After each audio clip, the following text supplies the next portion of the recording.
Have you ever wondered why success can feel so hollow once you finally reach it? Why approval never really satisfies?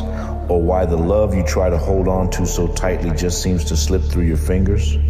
What if we could actually see the architecture of that emptiness? From the pages of The Root Within, this reflection explores exactly that. And I want to be clear, this isn't a guide. Think of it as a mirror. It may not flatter you, but it will expose the root of that hunger. The idea is unsettling in its simplicity. We are all living inside a structure we can't see, a prison whose walls aren't built of stone, but of our own behaviors. Its bars aren't made of steel.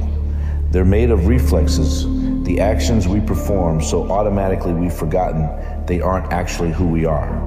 So what do these prison walls look like in real life?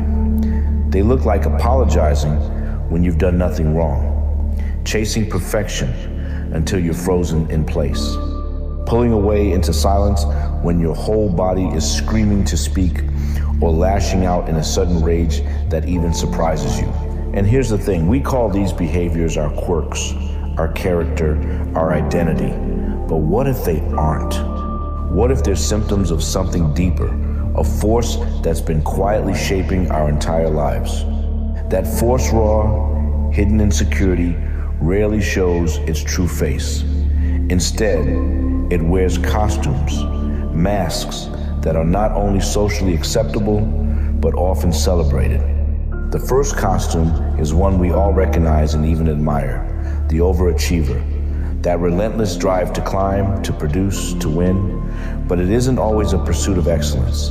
Often, it's a desperate flight from the fear of being seen as a failure.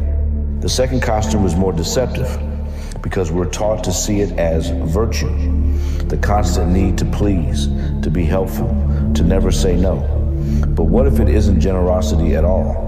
What if it's a transaction, a quiet payment made in exchange for not being abandoned? The third costume is often mistaken for wisdom or peace. Think of the times you stayed quiet when you had something you truly wanted to say. Was that really a choice? Or was it protection, a way to avoid what felt like the certainty of rejection and judgment? And the final costume is the most explosive and the most misunderstood: aggression. Rage isn't dominance, it's camouflage. The anger that erupts when you feel cornered isn't power, it's panic.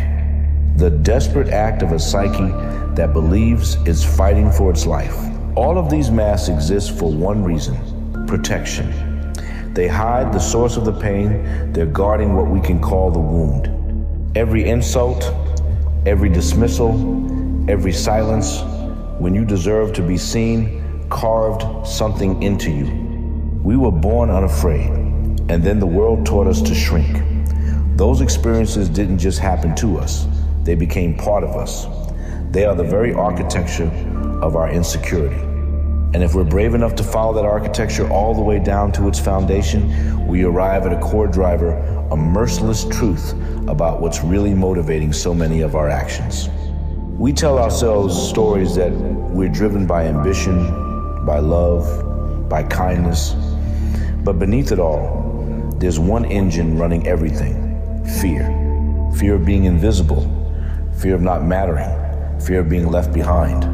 Nearly every move we make is a negotiation with a terror we refuse to name, the terror of not being enough. And this is important to understand. This isn't the same as a lack of confidence. Confidence is temporary and situational. It falters, then recovers. It's like the weather. But the insecurity we're talking about here is systemic. It lingers beneath every choice. It's not the weather, it's the climate. It's the unseen force reshaping our relationships, our ambitions, and our very sense of self. Recognizing this isn't the end, it's the beginning, the first real act of rebellion against the prison. If this spoke to you, like and subscribe, and continue the journey with The Root Within.